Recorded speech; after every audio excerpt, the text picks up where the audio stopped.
नमस्कार दोस्तों, हम लोग चर्चा कर रहे हैं फिनेंशियल मैनेजमेंट के chapter number 4 capital budgeting technique को लेकर के। और चैप्टर नंबर 4 से जुड़ा हुआ आज का हमारा तीसरा क्लास रहेगा। इससे पहले ऑलरेडी मैं अपने चैनल के ऊपर 2 क्लासेज अपलोड कर चुका हूं, जहां पर हम लोगों ने तमाम फंडामेंटल कॉन्सेप्ट्स को काफी डिटेल में, काफी गहराई में जाकर के अंडरस्टैंड कर लिया था। फाइनली आज की क्लास के अंदर हम थोड़ा आगे प्रोसीड करने वाले हैं और आज की क्लास के अंदर हम आपके पीआई, जिसका फुल फॉर्म होता है प्रॉफिटेबिलिटी इंडेक्स मेथड, को अंडरस्टैंड करेंगे। इसके बाद आईआरआर, जिसका फुल फॉर्म होता है इंटरनल रेट ऑफ रिटर्न, को डिकोड करने वाले हैं। फिर लास्ट में जाकर के इन दोनों टेक्निक पे बेस्ड अलग अलग न्यूमेरिकल को भी हम लोग आज की क्लास के अंदर एक्सप्लोर करने वाले हैं। उम्मीद करता हूं आप सभी इत्मीनान से एक एक कॉन्सेप्ट को मेरे साथ बनाते चलेंगे। बहरहाल अब ज्यादा बातें ना करते हुए बढ़ते हैं सेशन की तरफ और समझने की कोशिश करते हैं what is the exact meaning of profitability index. तो ध्यान दीजिएगा,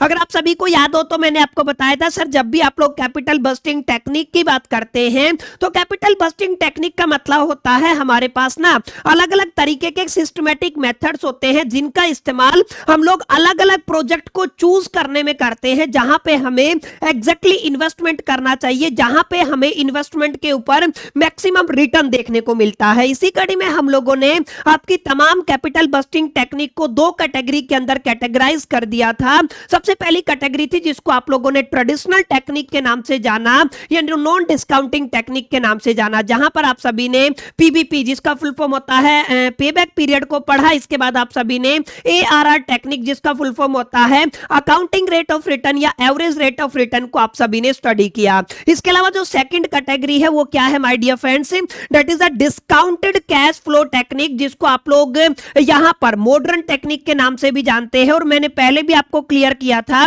कि sir discounted cash flow techniques के अंदर ना हमें टोटल 3 टेक्निक को पढ़ना होता है, जहां पर सबसे पहला टेक्निक आपका कौन सा होता है, एनपीवी होता है, जिसका फुल फॉर्म होता है नेट प्रेजेंट वैल्यू। और नेट प्रेजेंट वैल्यू टेक्निक को हम लोग अपनी लास्ट क्लास के दरमियान काफी डिटेल में जाकर के डिकोड कर चुके हैं। इसके अलावा डिस्काउंटेड कैश फ्लो टेक्निक के अंदर दूसरा टेक्निक रहेगा that is the pi. Pi का फुल फॉर्म होता है प्रॉफिटेबिलिटी इंडेक्स। और तीसरा टेक्निक रहेगा, इसको आप लोग यहां पर जानते हैं आईआरआर के नाम से, जिसका फुल फॉर्म होता है इंटरनल रेट ऑफ रिटर्न। तो ध्यान दीजिएगा, क्योंकि हम लोग ऑलरेडी आपका एनपीवी टेक्निक कंप्लीट कर चुके हैं, तो आज की क्लास के अंदर हम लोग कहां पर फोकस करेंगे, प्रॉफिटेबिलिटी इंडेक्स के ऊपर फोकस करने वाले हैं, along with internal rate of return के ऊपर फोकस करेंगे। अब जो स्टूडेंट नए हैं, जो डायरेक्टली हमारी इसी वीडियो के ऊपर आए हैं, तो मैं आपको बता देता हूं, डिस्काउंटेड कैश फ्लो टेक्निक के अंदर ना एक कॉन्सेप्ट होता है जिसको आप लोग कहते हैं टीवीएम। टीवीएम जिसका फुल फॉर्म होता है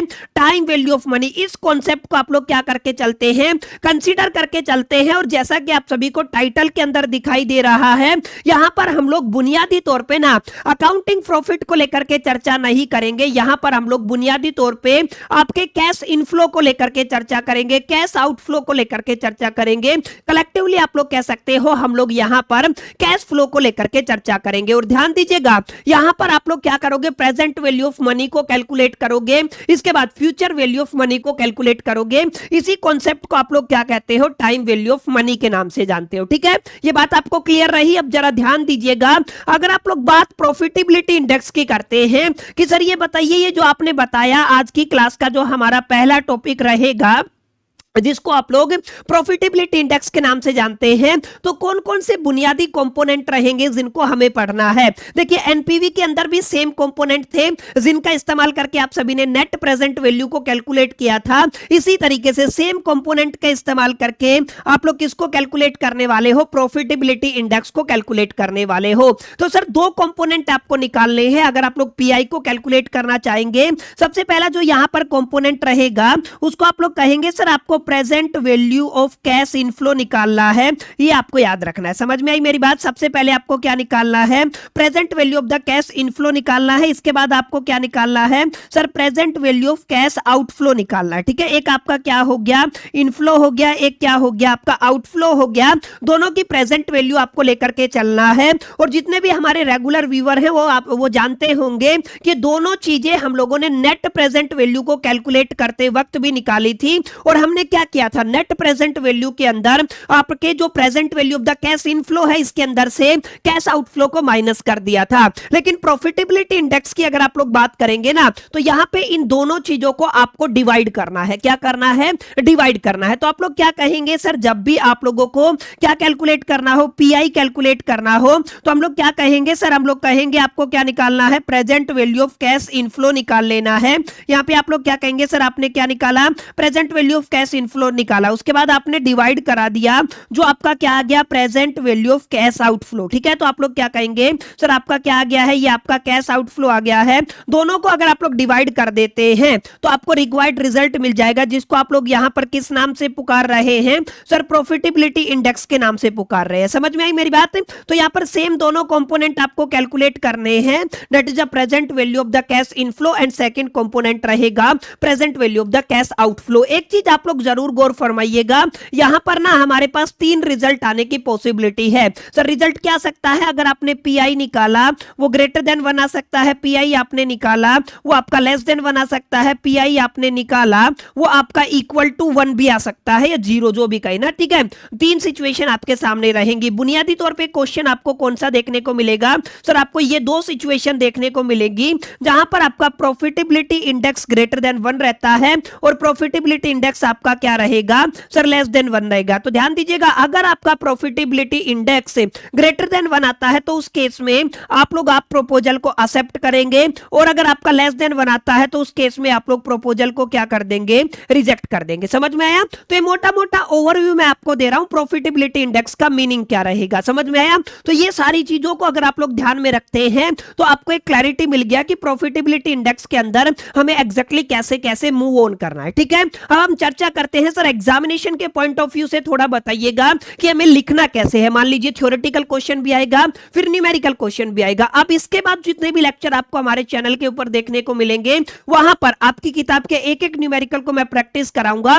लेकिन उससे पहले आपको यह समझना है, अगर एग्जाम के अंदर पूछा जाए प्रॉफिटेबिलिटी इंडेक्स को डिफाइन करना है तो कैसे डिफाइन करेंगे। सबसे पहले एक चीज आपको जरा अपने दिलो दिमाग और जहन के अंदर बैठाना है, प्रॉफिटेबिलिटी इंडेक्स का दूसरा नाम रहेगा बेनिफिट कॉस्ट रेशियो। ठीक है, आप लोग क्या कहेंगे, सर इसका सेकंड नाम क्या है, बेनिफिट कॉस्ट रेशियो के नाम से आप लोग इसको जानते हो, जिसका शॉर्ट एब्रिविएशन क्या रहेगा, BCR। बी का मतलब बेनिफिट, सी का मतलब होता है कॉस्ट और आर का मतलब क्या होता है, रेशियो। और पीआई का फुल फॉर्म क्या होता है, प्रॉफिटेबिलिटी इंडेक्स। ठीक है, अब ध्यान दीजिएगा। ठीक है, अब अगर आप लोग बुनियादी तौर पे डेफिनेशन की बात करते हैं तो आप लोग क्या कहेंगे, सर प्रॉफिटेबिलिटी इंडेक्स की अगर आप लोग बात करते हो तो इसको एक और नाम से जाना जाता है बेनिफिट कॉस्ट रेशियो के नाम से भी इसको जाना जाता है।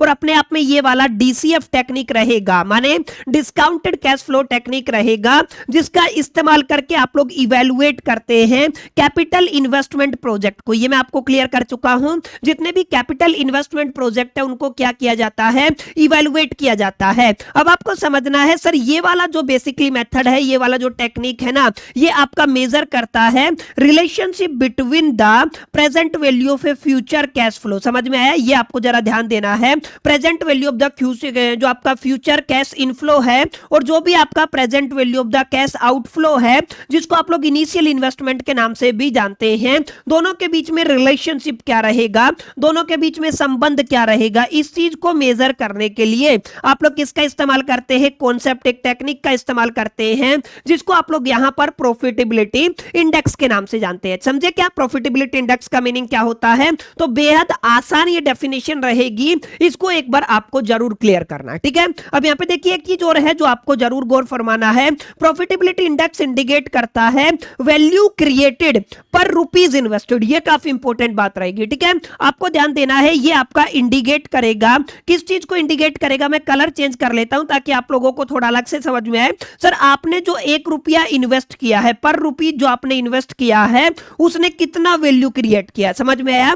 आपके 1 रुपया इन्वेस्टेड ने कितना वैल्यू क्रिएट किया है, इसको कैलकुलेट करने के लिए आप लोग किसका इस्तेमाल करते हैं, प्रॉफिटेबिलिटी इंडेक्स करके टेक्निक है उसका इस्तेमाल करते हैं। A PI is greater than 1 means the project is expected to greater value in excess of its cost. मैंने आपको बताया, अगर आपका 1 से ज्यादा आता है प्रॉफिटेबिलिटी इंडेक्स, इसका मतलब क्या होता है, जो आपने कॉस्ट लगाया ना उससे ज्यादा वैल्यू उसने क्या किया है, जनरेट किया है। ठीक है, तो ये बुनियादी तौर पे आपको याद रखना है। और एक इंपॉर्टेंट बात मैं आपको बता देता हूं ताकि आपको क्लैरिटी हो। अभी अभी हमने क्या पढ़ा सर, अगर आप लोग प्रॉफिटेबिलिटी इंडेक्स की बात करते हैं तो हमने पढ़ा आपको present value of cash inflow निकालना है। तो हम लोग क्या कहेंगे सर, हम लोग कहेंगे आपको present value of cash inflow निकालना है, उसको डिवाइड कर देना है। किससे डिवाइड कर देना है? Present value of cash outflow से। ठीक है, अब जरा गौर फरमाइएगा, ये तो आपकी एक बुनियादी सी टेक्निक हो गई है। कई बार क्या होता है, यहां पर आपको ना कैश आउटफ्लो ना दे करके ना आपको यहां पे क्या दिया जाएगा? इनिशियल इन्वेस्टमेंट दिया जाएगा। ठीक है, क्या दिया जाएगा?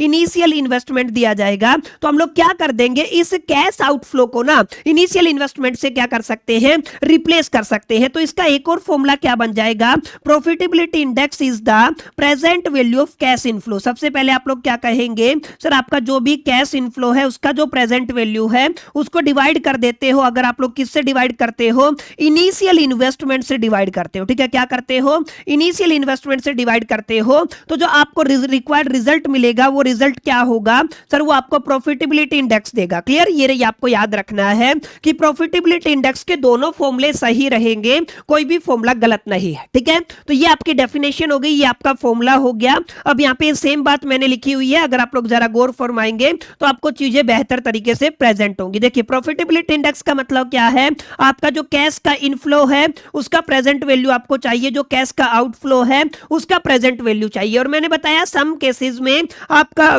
जो कैश आउटफ्लो है ना वही क्या होता है? इनिशियल इन्वेस्टमेंट होता है। दैट्स व्हाई आप लोग क्या कहेंगे सर, इसी इनिशियल इन्वेस्टमेंट को आप लोग present value of cash outflow की वैल्यू से क्या कर देंगे? रिप्लेस कर देंगे। तो फॉर्मूला क्या बन जाएगा?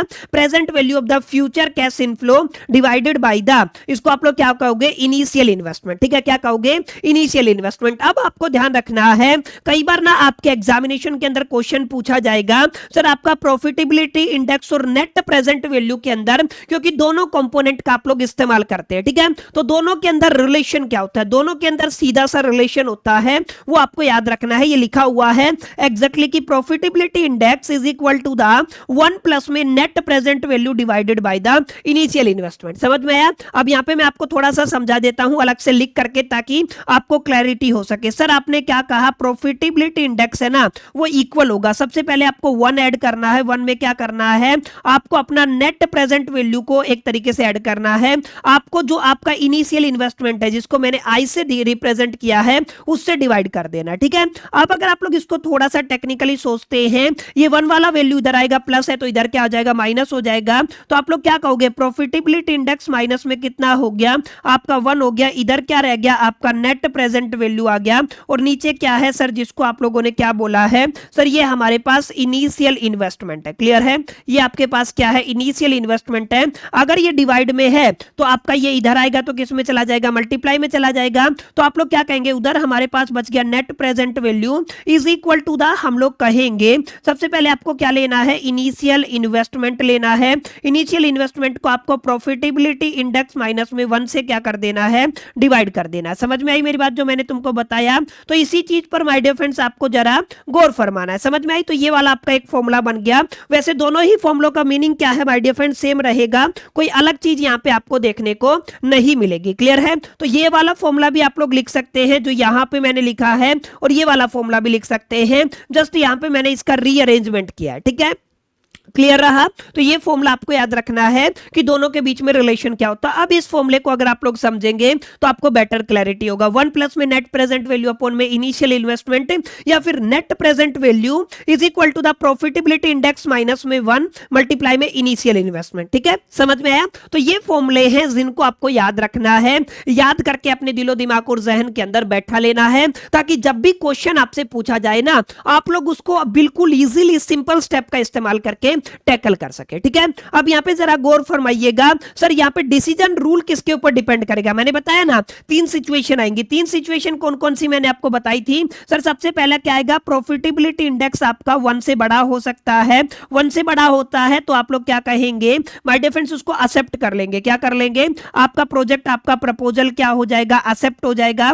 अगर आपका प्रॉफिटेबिलिटी इंडेक्स 1 से कम आता है तो उसको बिना देखे क्या कर देंगे सर? रिजेक्ट कर देंगे। और अगर आपका प्रॉफिट प्रॉफिटेबिलिटी इंडेक्स क्या होता है, 1 के इक्वल आ जाता है, तो ये आपका एक्सेप्टेबल तो है, ध्यान दीजिएगा क्या है, ये आपका एक्सेप्टेबल है, लेकिन सब्जेक्ट टू द किसके ऊपर डिपेंड करता है सर, ये मैनेजर के ऊपर, मैनेजमेंट के ऊपर डिपेंड करता है। वो कोई और फैक्टर इसके अंदर कंसीडर करना चाहे तो कंसीडर कर सकते हैं और उनके बिहाफ पे डिसीजन ले सकते हैं, ठीक है। अब ये तीनों चीजें तो इंडिविजुअल के केस में आएंगी, इंडिविजुअल माने सिंगल प्रोजेक्ट है, ठीक है। अब कई बार क्या होगा, मल्टीपल प्रोजेक्ट आपको देखने को मिलेंगे, मल्टीपल प्रोजेक्ट के अंदर जिसका जितना ज्यादा प्रॉफिटेबिलिटी इंडेक्स रहेगा वो उतना बेहतर प्रोजेक्ट माना जाएगा, ठीक है। वहां पे उतना वैल्यू ज्यादा क्रिएट करेगा आपका 1 रुपया जो आपने इन्वेस्ट किया है। तो इसको कैसे लिखना है, ध्यान से देखिएगा, एग्जैक्टली एग्जाम के अंदर कैसे लिखना है, तो लिखा हुआ है आपका एक्सेप्ट हो जाएगा अगर प्रॉफिटेबिलिटी इंडेक्स 1 से बड़ा है, प्रॉफिटेबिलिटी इंडेक्स अगर 1 से छोटा है तो रिजेक्ट हो जाएगा, अगर 1 के इक्वल है तो फाइनेंशियली एक्सेप्टेबल होगा,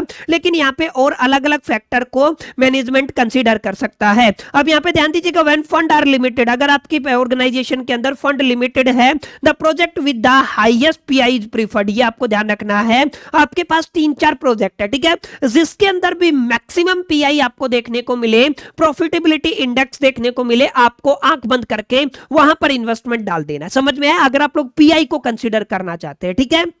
तो it's all about the profitability index. उम्मीद करता हूं प्रॉफिटेबिलिटी इंडेक्स का एग्जैक्टली क्लैरिटी आपको मिल गया होगा और ये समझ में आया होगा प्रॉफिटेबिलिटी इंडेक्स का मीनिंग क्या होता है, ठीक है। अब प्रॉफिटेबिलिटी इंडेक्स को कैलकुलेट कैसे किया जाता है, जैसा कि मैंने आपको बताया, आपको कैश का इनफ्लो निकालना आना चाहिए, आउटफ्लो निकालना आना चाहिए, और उसकी प्रेजेंट वैल्यू कैसे निकाली जाती है, ठीक है। वहां पे आप लोग प्रेजेंट वैल्यू फैक्टर और प्रेजेंट वैल्यू एन्युटी फैक्टर को आप लोग लेकर के चलते हैं, जो हम लोगों ने time value of money chapter के अंदर कंसीडर किए हैं, उनकी भी जानकारी माय डियर फ्रेंड्स आपको अच्छे से होनी चाहिए, ठीक है। अब यही बात मैंने यहाँ पे लिखी हुई है, आपको क्या करना है, अगर आप लोग कैलकुलेट करना चाहते हैं तो क्या करेंगे, फ्यूचर का जो भी कैश इनफ्लो है उसको आप लोग एस्टिमेट करेंगे। उसके अलावा आपको क्या करना है, डिस्काउंटेड रेट को, जिसको आप लोग कॉस्ट कैपिटल के नाम से भी जानते हैं, उसको सिलेक्ट करना है। उसको सिलेक्ट करने के बाद आपको क्या करना है, कैलकुलेट करना है present value of each cash inflow. समझ में आया, मान लीजिए आपको 5 अलग अलग कैश इनफ्लो देखने को मिले, पांचों की वैल्यू का प्रेजेंट वैल्यू आपको निकालना है। तमाम प्रेजेंट वैल्यू को आपको क्या करना पड़ेगा, ऐड करना पड़ेगा, और आपको total present value of the cash inflow find out करना है, और उसको आपको डिवाइड कर देना है total present value of the cash inflow bye the initial investment, ठीक है। या आउटफ्लो से भी आप लोग क्या कर सकते हैं, डिवाइड कर सकते हैं, ठीक है। तो ये आपका एक छोटा सा टॉपिक था जो आपका बचा हुआ था। कहां पर आता है माय डियर फ्रेंड्स, मैंने आपको बताया सर, ये आता है कहां पर, that is the discounted cash flow technique, जिसको आप लोग क्या कहते हो, प्रॉफिटेबिलिटी इंडेक्स के नाम से जानते हो। समझ में आया, तो ये आपका क्या हो गया, प्रॉफिटेबिलिटी इंडेक्स करके टेक्निक हो गया। ऐसा मेरा व्यक्तिगत तौर पे मानना है कि आपको इस चीज का क्लैरिटी मिल गया होगा कि प्रॉफिटेबिलिटी इंडेक्स होता क्या है, कौन कौन से कंपोनेंट निकालने हैं, कैसे इसको यूज करना है, ठीक है। बाकी जितने हम लोग प्रैक्टिकल क्वेश्चन करते जाएंगे उतना बेहतर आपको क्लियर होता जाएगा। अब हम थोड़ा आगे बढ़ते हैं और एक और टेक्निक को पढ़ते हैं, that is the last and final technique, जिसको आप लोग क्या कहते हो, IRR टेक्निक कहते हो, जिसका फुल फॉर्म होता है इंटरनल रेट ऑफ रिटर्न। अब बात करते हैं sir internal rate of return का क्या मतलब होता है, ठीक है। अब इंटरनल रेट ऑफ रिटर्न की अगर आप लोग बात करते हो तो इंटरनल रेट ऑफ रिटर्न के अंदर बुनियादी तौर पे मोटी मोटी बातें आपको याद रखनी है। यहां पे सबसे पहले आपको ध्यान ये देना है, इंटरनल रेट ऑफ रिटर्न भी अपने आप में डिस्काउंटेड कैश फ्लो टेक्निक है। ये हमने पढ़ा हुआ है कि आपके डिस्काउंटेड कैश फ्लो टेक्निक रहेगी। इसका इस्तेमाल आप लोग क्या करते हो, आप लोगों को इवैल्यूएट करना है किसका, profitability of A capital investment project. समझ में आया, कोई भी आपका प्रोजेक्ट है जहां पे आपको कैपिटल इन्वेस्टमेंट करना है, वहां पर प्रॉफिटेबिलिटी को इवैल्यूएट करने के लिए ना आप लोग किसका इस्तेमाल करते हैं, आप लोग यहां पर इंटरनल रेट ऑफ रिटर्न का इस्तेमाल करते हैं। अब सवाल ये आता है कि सर यहां पे किया क्या जाता है, तो ध्यान दीजिएगा, it is the discount rate at which the present value of a future cash inflow equal to the present value of a cash outflow। समझ में आया, यानी कि हम लोग क्या करने वाले हैं, हम वो आपका डिस्काउंट रेट निकालेंगे जहां पर आपका फ्यूचर कैश फ्लो का प्रेजेंट वैल्यू, ध्यान से समझिएगा, जो आपका फ्यूचर कैश फ्लो है उसका प्रेजेंट वैल्यू इक्वल हो जाएगा present value of the cash outflow के। This is going to be very very master line. ध्यान दीजिएगा, यहां पर मैंने क्या बताया, एक ऐसा डिस्काउंट रेट जिसके ऊपर आपका फ्यूचर जो कैश इनफ्लो है उसका प्रेजेंट वैल्यू किसके इक्वल हो जाएगा, present value of the cash outflow के, ठीक है। इनफ्लो का जो प्रेजेंट वैल्यू है वो present value of the outflow के इक्वल हो जाएगा एक पर्टिकुलर रेट के ऊपर, एक पर्टिकुलर डिस्काउंट रेट के ऊपर। उसको आप लोग क्या बोलोगे, इस टेक्निक को क्या बोला जाता है, आईआरआर बोला जाता है, जिसको आप लोग कहते हो इंटरनल रेट ऑफ रिटर्न, ठीक है। Making the net present value NPV equal to the zero. अब यहां पे ये भी आपको ध्यान रखना है, यहां पे हमारी कोशिश क्या रहेगी सर, जो आपकी नेट प्रेजेंट वैल्यू है ना उसको कितना बनाने की कोशिश करने वाले हैं सर, हम लोग जीरो बनाने की कोशिश करने वाले, ठीक है। क्या बनाएंगे सर, इसको जीरो बनाएंगे। सर ये बात नहीं समझ में आई, यहां पर आईआर का जो मामला है ना वहां पर आप लोगों ने नेट प्रेजेंट वैल्यू को जीरो क्यों बनाना है, तो जरा गौर फरमाइएगा। अगर आप सभी को याद हो तो मैंने पढ़ाया था आपको कि नेट प्रेजेंट वैल्यू का फॉर्मूला क्या होता है सर, हमने पढ़ा था आपको क्या करना है, present value of cash inflow लेकर के चलना, ठीक है। तो आप लोग क्या कहेंगे, present value of the cash inflow, फिर आप लोग क्या कहेंगे, present value of the cash outflow कहेंगे, ठीक है। तो कैश आउटफ्लो आप लोग लेकर के चलेंगे। आपको क्या करना है, आपको टेक्निकली ये वाली जो वैल्यू है ना ये किसके इक्वल लेनी है, इसके इक्वल निकालनी है। टेक्निकली अगर आप लोग इसको क्या कर दे, जीरो कर दे, मान लीजिए आपने इसको क्या कर दिया, जीरो कर दिया, तो यहां पे कितना आ गया, जीरो आ गया। अगर आप लोग यहां पे जीरो ले आएंगे तो आप लोग क्या कहेंगे, present value of cash inflow. तो यहां पे क्या जाएगा सर, आपका present value of cash inflow minus में आप लोग क्या कहेंगे sir, present value of the cash outflow. ये आ जाएगा, ये आपको थोड़ा याद रखना है। अब ध्यान दीजिएगा, ये माइनस वाली डिजिट इधर आएगी तो जीरो के क्या हो जाएगी, प्लस हो जाएगी। तो टेक्निकली आप लोग क्या कह देंगे सर, टेक्निकली आप लोग ये कह देंगे कि यहां पर सिचुएशन ऐसा आ गया जहां पर आपका present value of cash inflow, यानी कि आप लोग क्या कहेंगे, आपका जो प्रेजेंट वैल्यू है कैश इनफ्लो का वो किसके इक्वल आ गया है, present value of cash outflow के, ठीक है। Present value of cash outflow, समझ में आया, क्योंकि यहां पे माइनस वाली डिजिट कहां पे आ जाएगी सर, जीरो के इधर आएगी तो क्या हो जाएगी, प्लस हो जाएगी, ठीक है। दैट्स व्हाई हमने कहा है कि सर यहां पर नेट प्रेजेंट वैल्यू को जीरो करना है, ये एक पर्टिकुलर रेट के ऊपर निकलेगा, उस रेट को हमें फाइंड आउट करना है जिसके ऊपर आपका present value of the cash inflow किसके इक्वल आ जाएगा, present value of the cash outflow. बताइए समझ में आया कि नहीं आया, ठीक है। लॉजिक समझ में आया इसके पीछे का, आईआरआर टेक्निक के पीछे का लॉजिक क्या है इसको आपको जरूर गौर फरमाना, ठीक है। In simple word IR is a actual rate of return earned by a project over its life. ये जरूर ध्यान दीजिएगा, इसका मतलब क्या होता है सर, कोई भी प्रोजेक्ट एक्चुअल में अपनी लाइफ के दरमियान कितना एक्चुअल में रेट ऑफ रिटर्न जनरेट करेगा, इसका एक्सप्लेनेशन कौन देता है सर, आईआरआर टेक्निक देता है, ठीक है। समझ में आया। अब बात करते हैं सर इसके फॉर्मूले की, ध्यान दीजिएगा। आईआरआर की बात करते हो तो इसको आप लोग ट्रायल एंड इंटरपोलेशन मेथड से प्राप्त करते हैं। इसको आप लोग क्या करते हो, obtained by the trial and interpolation method for the following. इसका एक ये बेसिक सा फॉर्मूला है, ये आपको याद रखना सर। बेसिक सा फॉर्मूला क्या कहता है, आपको एल पकड़ के चलना है। एल का मतलब होता है लोअर डिस्काउंट रेट, ठीक है, एल हो गया। फिर हम लोग एक एच यूज करेंगे, एच का मतलब होता है हायर डिस्काउंट रेट, ठीक है। तो एल का मतलब लोअर डिस्काउंट रेट, एच का मतलब हो जाएगा हायर डिस्काउंट रेट। समझ में आई इतनी बातें, एल का मतलब लोअर डिस्काउंट रेट, एच का मतलब हायर डिस्काउंट रेट। अब आपको समझना क्या है, अब आपको समझना है एनपीवी के ऊपर भी जरूर गौर फरमाना, ठीक है। क्या करना है, एनपीवी के ऊपर भी जरूर गौर फरमाना है। एल का मतलब तो मैंने बता दिया लोअर डिस्काउंट रेट हो गया, एच का मतलब हायर डिस्काउंट रेट हो गया, एनपीवी एट लोअर रेट, इसका मतलब अगर आपका एनपीवी पॉजिटिव है तो उसको आप लोग यहाँ पे क्या बोलोगे, एनपीवी एट लोअर रेट बोलोगे, और अगर आपका एनपीवी नेगेटिव है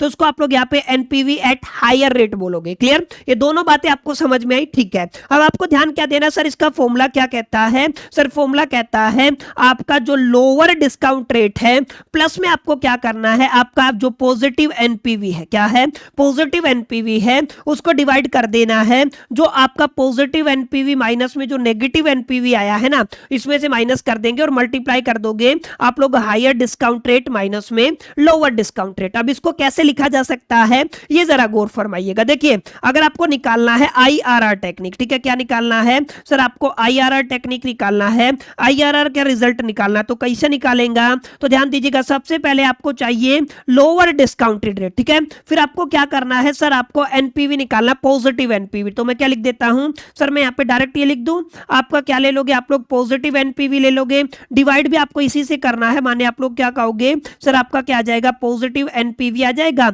माइनस में आप लोग क्या कहोगे सर, आपका क्या आ जाएगा, नेगेटिव एनपीवी, ठीक है। तो आप लोग क्या कहोगे, नेगेटिव एनपीवी। अब इसका मल्टीप्लाई हमें किससे करना है, हायर जो डिस्काउंटेड रेट है माइनस में कितना हो जाएगा, लोअर डिस्काउंटेड रेट, ठीक है। इस फॉर्मूले को आपको क्या करना है, बाई हार्ट करना है, अगर आप लोग आईआरआर से जुड़े हुए तमाम न्यूमेरिकल को टैकल करना चाहते हैं, ठीक है। अब यही बात मैंने यहाँ पे लिखी हुई है, सबका मीनिंग क्या होता है ये मैंने आपको क्लियर कर दिया।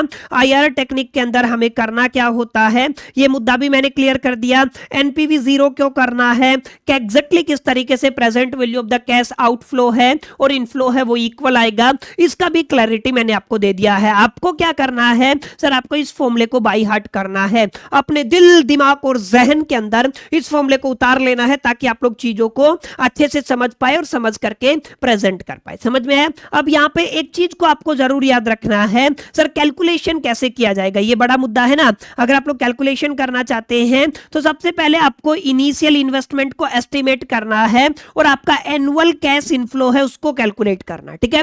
दो चीजें निकलेंगी, इनिशियल इन्वेस्टमेंट कितना है, अलोंग विद इनिशियल इन्वेस्टमेंट के बाद आपका एनुअल कैश इनफ्लो कितना, ठीक है। अब उसके बाद आपको दो डिस्काउंट रेट सेलेक्ट करने हैं, वन गिवन ए पॉजिटिव एनपीवी जो आपका एक पॉजिटिव एनपीवी देगा, एक क्या देगा, नेगेटिव एनपीवी देगा, माने नेट प्रेजेंट वैल्यू देगा, ठीक है। एक पॉजिटिव देगा एक नेगेटिव देगा। अब आपको क्या करना है, आपको दोनों के ऊपर क्या करना है, दोनों डिस्काउंट रेट के ऊपर एनपीवी निकालना है, नेट प्रेजेंट वैल्यू निकालना है। उसके बाद आपका इंटरपोलेशन फॉर्मूला लगाना है जो यहां पे हमने पढ़ा है, ठीक है। लास्ट एंड फाइनल जो रिजल्ट रहेगा वो क्या होगा, आपका आईआरआर होगा, ठीक है। क्या होगा, आईआरआर, ठीक है, ये आपको याद रखना, ठीक है। अब एक इंपॉर्टेंट बात और है, यहां पे ध्यान दीजिएगा, कई बार एग्जामिनर आपको कॉस्ट ऑफ कैपिटल देगा, कई बार आपको रेट ऑफ रिटर्न देगा। तो ध्यान दीजिएगा, जब भी आपको एग्जामिनर क्या देता है, रेट ऑफ रिटर्न देता है, ठीक है। क्या देता है, रेट ऑफ रिटर्न, या फिर वो क्या दे देगा, आपका कॉस्ट ऑफ कैपिटल दे देगा। तो आपको कंफ्यूज नहीं होना है, दोनों को आप लोग यूज कर सकते हैं आईआरआर टेक्निक के अंदर, ठीक है। अब यहां पे ध्यान दीजिएगा, तीन सिचुएशन आपकी बनेंगी। सबसे पहले आप लोग क्या कहेंगे, सर आपने आईआरआर निकाला और उसका रिजल्ट ग्रेटर देन आया है किससे, रेट से, ठीक है, रेट ऑफ रिटर्न से। तो मैं इसको स्मॉल आर से लिख देता हूं, ठीक है, ताकि आपको कंफ्यूजन ना हो, ठीक है। तो ये आपका स्मॉल आर से बड़ा आया है। उसके बाद एक हो सकता है सर ये आपका स्मॉल आर से छोटा आया है। इसके अलावा एक टेक्निक ये हो सकता है, आईआरआर है वो आपका इक्वल किसके आया है, आर के आया है, ठीक है। तो अब आपको ध्यान क्या देना है, अगर ये बड़ा आता है तो उस केस में आप लोग प्रोजेक्ट को क्या करेंगे सर, एक्सेप्ट कर लेंगे। छोटा आता है तो उसको क्या कर देंगे सर, रिजेक्ट कर लेंगे। अब यहां पर फाइनेंशियली ये एक्सेप्टेबल है, लेकिन वही यहां पे डिपेंड करेगा मैनेजमेंट के ऊपर, ठीक है। वैसे ये क्या है सर, फाइनेंशियली एक्सेप्टेबल है, ठीक है, मैनेजमेंट के ऊपर डिपेंड करेगा, वो और फैक्टर को भी कंसीडर कर सकते हैं, ठीक है। ये आपका पहला रिजल्ट है, ये आपका दूसरा रिजल्ट है और ये आपका तीसरा रिजल्ट है, ठीक है। अगर आप लोगों को म्यूचुअल कंपैरिजन करना है, ठीक है, आप लोग क्या कहेंगे सर, आपको क्या करना है, कंपैरिजन करना, ठीक है। अब कंपैरिजन के अंदर आप लोग याद रखिएगा, जहां पर भी आपका आईआरआर ज्यादा आएगा, माने जिसका भी आईआरआर ज्यादा आएगा वो आपका फर्स्ट प्रेफरेंस पे रहेगा, जिसका कम आएगा वो सेकंड प्रेफरेंस पे रहेगा, ठीक है। तो सबसे ज्यादा जहां पर आईआरआर देखने को मिलेगा उसी को आप लोग क्या करोगे, एक्सेप्ट करोगे, ठीक है। क्या करोगे, एक्सेप्ट। Is it clear. यही बात मैंने यहाँ पे लिखी हुई है सर, अगर आप लोग इसको एक्सेप्ट करेंगे, अगर आपका IRR greater than cost of capital है, रिजेक्ट कर देंगे। अगर आपका IRR less than cost of capital है, अगर ये इक्वल हो जाता है तो फाइनेंशियल एक्सेप्टेबल है, लेकिन डिपेंड करता है मैनेजर के ऊपर, वो इसको किस तरीके से देखते हैं। एंड फिर अगर आप लोग कंपैरिजन करते हैं तो जिसका हाईएस्ट आईआरआर आएगा ना उसको प्रेफरेंस दिया जाएगा, ठीक है। बाकी अलग अलग कंडीशन, सब्जेक्ट टू कंडीशन होता है, लेकिन मोटा मोटा आप लोग मान करके चले, हमारे ग्रेजुएशन लेवल पे ना आपको कोई कंडीशन वगैरह नहीं पढ़नी होती है, मोटा मोटा कंपैरिजन करके जहां पे आईआरआर का वैल्यू ज्यादा होता है उसको आप लोग सेलेक्ट कर लेते हैं, ठीक है। समझ में आई मेरी बात जो मैंने आपको बताया। तो माय डियर फ्रेंड्स, यहां पर आकर के ना हमारे दोनों तरीके के जो आपके टेक्निक्स हैं, एक जिसको आप लोग नॉन डिस्काउंटिंग टेक्निक के नाम से जानते हैं, एक को आप लोग डिस्काउंटिंग टेक्निक के नाम से जानते हैं, दोनों तरीके की टेक्निक क्या हो गई है, हमारी सोल्व हो गई है, ठीक है। समझ में आई इतनी बातें। अब अगर आप लोग जरा गौर फरमाएंगे तो अब इस चैप्टर के अंदर केवल और केवल हमारे पास क्या बचता है माय डियर फ्रेंड्स, न्यूमेरिकल्स बचती हैं और प्रैक्टिस क्वेश्चन बचते हैं। अब जितने भी लेक्चर हम लोग आगे कंडक्ट करेंगे वहां पर केवल और केवल हम लोग एक बार फॉर्मूले को रिवाइज करके ना तमाम जितनी भी न्यूमेरिकल है उनको गो थ्रो करेंगे, उनके पीछे के कॉन्सेप्ट को अंडरस्टैंड करेंगे और हर एक न्यूमेरिकल को मैं आपको सोल्व कराने वाला हूं। ठीक है, उम्मीद करता हूं आज का ये छोटा सा क्लास आपको पसंद आया होगा, वीडियो आपको अच्छा लगा होगा। वीडियो अच्छा लगा तो इस वीडियो को लाइक जरूर कर दीजिएगा, अपने तमाम दोस्तों के साथ शेयर करना मत भूलिएगा। पहली दफे चैनल पे आए हैं तो सब्सक्राइब करके बेल आइकन को जरूर प्रेस कर दीजिएगा। इस वीडियो के अंदर इतना ही, मिलते हैं नेक्स्ट वीडियो के अंदर। जब तक के लिए मैं तो so all the best, lucky learning.